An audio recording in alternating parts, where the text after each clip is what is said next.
দেখো আজকে আমি চিংড়ি মাছ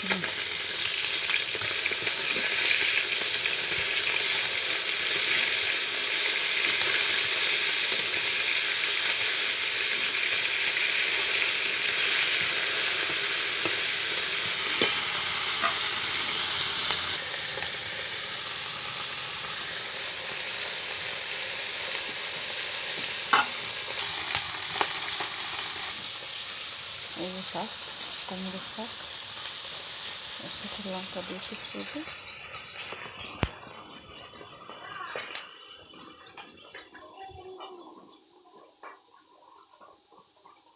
আদাকে এটা ভাজবো। এটা হচ্ছে তোমার কুশি আর পেঁয়াজ দিয়ে এটাতে ভাজি হবে। এটা হচ্ছে কুমড়ো শাক।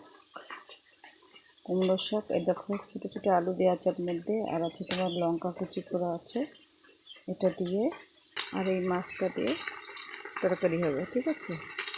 আর এই যে বাকি মাছটা, এই মাছটা আমি ভাজা খাওয়া হবে ভাতের সঙ্গে। সবাই চলে এসে খেতে।